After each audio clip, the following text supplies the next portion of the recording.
दोस्तों, राजस्थान में खूबसूरत किलों की कोई कमी नहीं है।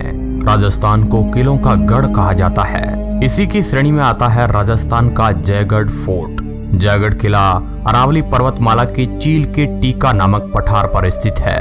यह जयपुर राजस्थान भारत में आमेर के पास आमेर किले और मोटा झील को देखा जा सकता है। इस किले को 1726 में जय सिंह द्वितीय ने आमेर किले और उसके महल परिसर की सुरक्षा के लिए बनाया था और उनके नाम पर जयगढ़ रख दिया। तो चलिए आज की इस वीडियो रिपोर्ट में जयगढ़ किले के इतिहास के पन्ने पलटते हैं और आपको बताते हैं इस खूबसूरत किले की कई महत्वपूर्ण बातें। हेलो नमस्कार, मैं आपका साथी सुनील बिश्नोई। आप देख रहे हैं हमारा चैनल SB नेटवर्क। जयगढ़ किला एक विशाल रेंज में फैली हुई आकर्षक संरचना है। ये किला बलुआ पत्थर की मोटी दीवारों द्वारा संरक्षित है और जयपुर के ऐतिहासिक धरोहर का प्रतीक है। प्रताप का प्रतीक बन इतिहास के अनेक घटना प्रसंगों को संजोए शान से खड़ा है। भारतीय दुर्ग स्थापत्य कला का बेजोड़ नमूना माना जाता है। इस दुर्ग के निर्माण के विषय में प्रमाणिक जानकारी का अभाव मिलता है। राजस्थान का यह बहुचर्चित और रहस्यमयी दुर्ग है। जयगढ़ किला राजस्थान के प्रमुख पर्यटन स्थल में से एक है। ये भारत के ऐतिहासिक स्मारकों में शामिल है। जयगढ़ किले का निर्माण 18वीं सदी में राजा जय सिंह द्वितीय ने करवाया था। यह जयपुर शहर को संरक्षित करने के लिए बनाया गया था। मूल रूप से इसका निर्माण आमेर किले की सुरक्षा के लिए किया गया था और उत्तर से दक्षिण से इसकी लंबाई 3 किलोमीटर और चौड़ाई 1 किलोमीटर है। इस किले को जयवन के नाम से भी जाना जाता है। देखा जाए तो इस विशाल महल में लक्ष्मी विलास मंदिर, ललित मंदिर और आराम मंदिर भी बने हैं। जयगढ़ किले की वास्तुकला आमेर किले की समान दिखती है।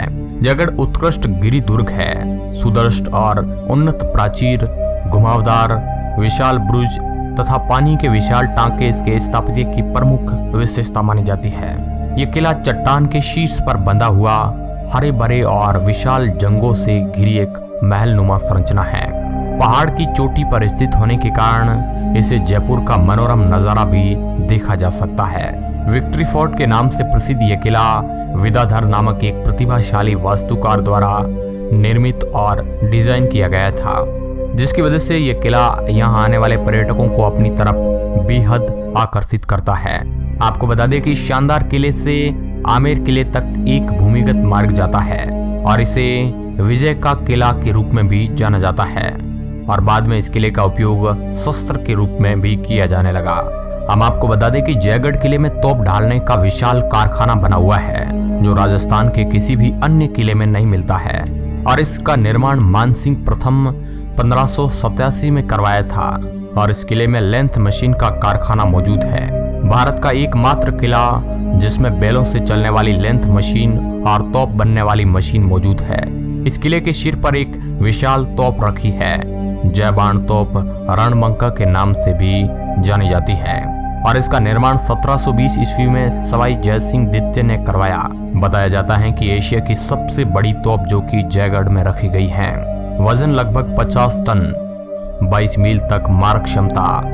तोप की नली से लेकर अंतिम छोर की लंबाई 31 फीट 3 इंच है। जब जयबाण तोप को पहली बार टेस्ट फायरिंग के लिए चलाया गया तो जयपुर से करीब 35 किमी दूर स्थित चाकसू नामक कस्बे में गोला गिरने से एक तालाब बन गया था, जो कि आज भी मौजूद है। पीने के पानी में उपयोग किया जाता है।